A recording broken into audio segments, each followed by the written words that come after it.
বিসমিল্লাহির রহমানির রহিম। বন্ধুরা, আমার সামনে মার্সেল 20 ইঞ্চি একটি এলইডি টিভি। এই এলইডি টিভির যে সমস্যা সেটি আপনাদের দেখাবো। পাওয়ার অন করলাম।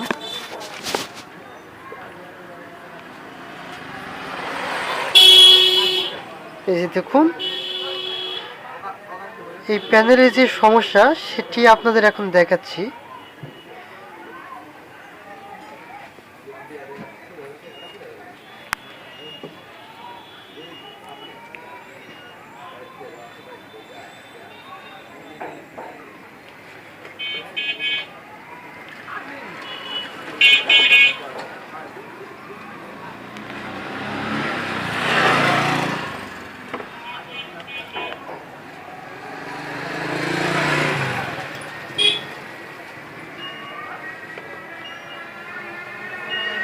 এই যে দেখুন, এটাই হচ্ছে এই প্যানেলের সমস্যা। কোনো গ্রাফিক্স বা ছবি নেই, হালকা করে ব্লু কালার হয়ে আছে।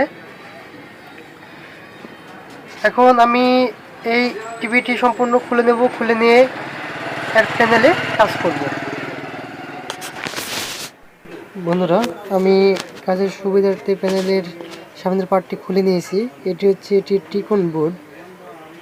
এটি অনেক ছোট একটি টেলিভিশন।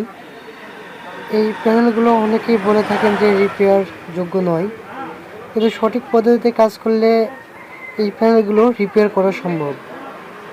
আমি আপনাদের টিকন বোর্ডের যে গঠন সেটি দেখিয়ে দিচ্ছি। এটি হচ্ছে এটির টিকন বোর্ড।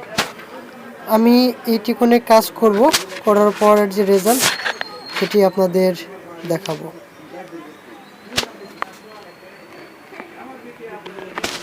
বন্ধুরা, আমার কাজটি করা কমপ্লিট হয়ে গেছে। এখানে আমি কিছু লাইন কেটে দিয়েছি, তারপর বাইপাস করেছি। এপাশে এখানেও কিছু লাইন আমি কেটে দিয়েছি এবং কিছু লাইন ঝালাই করে রেখেছি।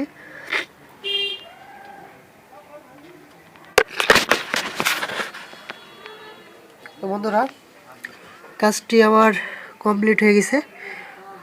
আমি কাজটি কীভাবে করলাম সেটা আপনাদের এখন দেখাবো। এখানে কিছু লাইন আমি কেটেছি এবং যেগুলো অতিরিক্ত কেটেছিলাম সেগুলো জয়েন করে দিয়েছি। আর এপাশে আমি দুটো লাইন বাইপাস করেছি, এই যে দেখতেই পাচ্ছেন। এসব কিছু করার পর আমার কাজের যে রেজাল্ট সেটা এখন দেখেন।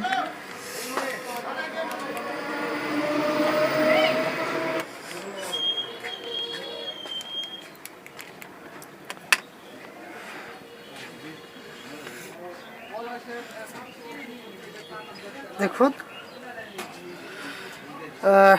টেলিভিশনে এই যে নো সিগন্যাল লেখাটি চলে এসেছে।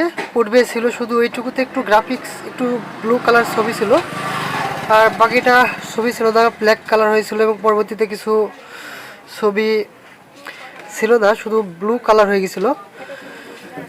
তো কাজটি আমি গ্রাফিক্স নিয়ে আসলাম। আরেকটি কাজ বাকি আছে, সেই কাজটি সম্পূর্ণ করব। আমি শুধু আপনাদের দেখাতে চাইলাম যে কাজগুলো কীভাবে করবেন। তো বন্ধুরা, সব কাজ ভিডিওতে দেখানো বা বলা সম্ভব না। যদি বিস্তারিত জানতে হয় তাহলে সেক্ষেত্রে কোনো ভালো টেকনিশিয়ানের কাছ থেকে প্রশিক্ষণ নিতে হবে, তাহলে আপনারা কাজগুলো ভালো মতো করতে পারবেন। এই ছিল একটি কাজ। বন্ধুরা, দেখার জন্য ধন্যবাদ। ভিডিওটি ভালো লাগলে অবশ্যই লাইক, কমেন্ট, শেয়ার করবেন।